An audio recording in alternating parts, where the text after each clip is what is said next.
I'm not referring to police sirens, ambulance sirens, or anything of that sort. That would be preferable at this point. It's been about 24 odd hours since the civil defense sirens began their shrill, deafening roar, waking up my entire city. It's omnipresent, forever signaling some sort of attack, some sort of assault on a city, a sleepy, medium-sized, Midwestern town whose only claim to recognition is having an above-average obesity rate. But worse yet, there isn't a single news story on the matter. Not even so much as a comment from the local news station or my nosy neighbors on Twitter. The sirens picked up around 5 a.m. last night, jolting me from my already less than peaceful slumber. My neighbor, something of a cook mind you, seemed to have been screaming in the early morning hours. My initial reaction was that the sirens were a mistake, a sort of false alarm, akin to what had happened over in Hawaii years prior. Within minutes, I got a myriad of concerned texts from my neighbors and acquaintances, including the hectic group chat between myself and my perpetually misinformed boomer neighbors. A twister, maybe? I don't remember reading about rain. Ain't no twister? Are you stupid? It's probably the Chinese. Damn it, Jim. Ain't no Chinese gonna bomb. Nothing of value here.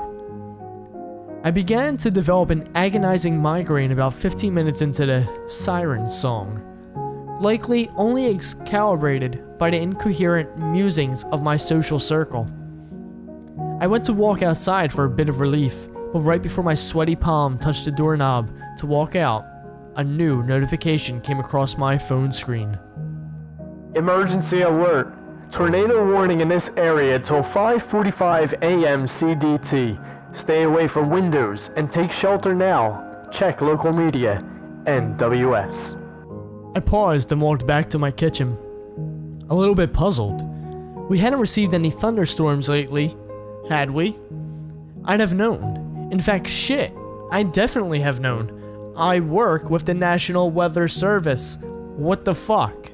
We didn't send this notification. My mind began to wander, trying to rationalize this alert and the sirens that seemed to only be amplifying. I hurried onto my laptop and plugged in the link to the ongoing Doppler radar. I was correct. No storms within a 200-mile radius. Understandably a little freaked out, I phoned a coworker of mine at the NWS, who I hoped was working graveyard. I just prayed we hadn't made an error that scared the living bejesus out of our town.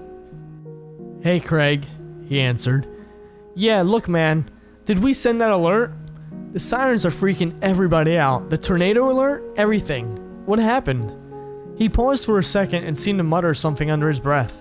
Something to the effect of, "They're muffin." That can't be right. Listen, he picked back up. We found a credible threat of severe weather, and the local authorities were then notified to authorize the sirens.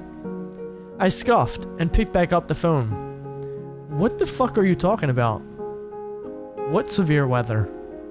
These sirens, they're, oh my god, they're obnoxious. Can the boss give the local whatever the call for the local authorities to just shut them off? This is out of my control, Craig. What? Just stay inside, please. Just stay inside. There's a credible threat. With that, the line abruptly cut out. My phone played back that shrill automated message of, "We're sorry, the person you're trying to reach has been disconnected." I kicked the ever-loving crap out of my wall and cursed profusely before regaining my composure. My coworker seemed more concerned than agitated, and at the very least, authentic in his seeming fear. But this wasn't tornado levels of fear. We'd both seen our fair share of insane storms come across the radar that we knew could produce tornadoes. Worse yet, we never thought much of them. We'd authorize a text alert, but never, ever would we have to kick into civil defense sirens. I got a few text notifications from neighbors, asking me to meet them outside. One text chain so eloquently read, "Proofed. Twisters? Bullshit, it's sunny. I'm going outside to check." Well, I was reading on Facebook that Osama and pals are planning an attack. Osama's dead, jackass. You don't know that. The incoherent hordes of text coming across my screen from conspiratorial old folk were too much to handle. They seemed to be meeting on the street to discuss and try to talk over the incredibly loud, insanely persistent air sirens. They just kept chirping. They'd slow down, then ring in your ears all over again. Not wanting to see my neighbors, I turned on my TV and set the channel to the local news. Before I could listen in, I heard a change in tone from the sirens.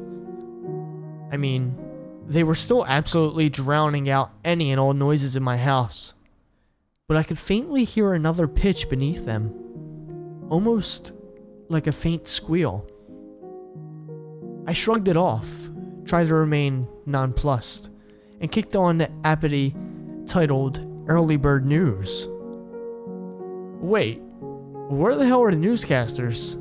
Tom and Dana are usually on at 5:30 every morning. On my silver screen was the instantly recognizable channel, Newsroom. Just minus the news team. Yet the headlines rolled across the screen regardless.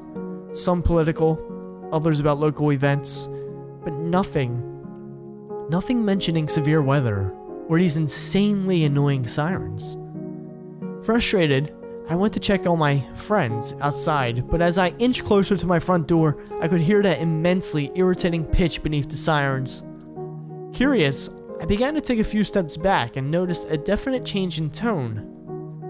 No more faint garbles beneath the sirens, just the roar of that oh so annoying "Ooh, ooh, ooh."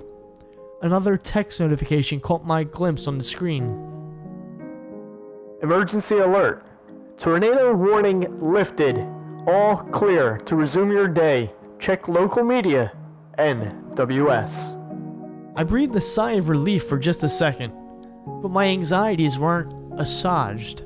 In fact, I was more suspicious than before. The tornado warning was lifted, but the air sirens kept howling. This time, tangibly louder. I could just tell. Another text notification. Has anybody seen Marcy? She was supposed to come back inside for tea, but she's not answering her phone. Really? Same with Susan. I'll go out and see what's going on. Seconds later, that hissing, awful pitch beneath the sirens kicked back up. This time far stronger than before. In fact, this time, I realized it wasn't just a frequency, nor a pitch. I walked over by the door to get a better listen, and it hit me. They're the screams of my neighbors, and the sirens are meant to drown them out. It's been another 23 hours, and I eagerly wait a news broadcast or a text notification or even a tweet explaining what's going on. My migraine is so excruciating now that I feel my head might explode. I wonder, more worryingly, what became of my neighbors, my co-workers, and my friends. But until the maddening sirens come to a close, I'm not opening my front door. As much as I want to escape this grating sound, I'm not venturing out there lest I dare become another scream beneath the sirens. I think back to my phone conversation with my coworker, who won't pick up his damn phone. Only now do I realize, I think he had said, "They're coming."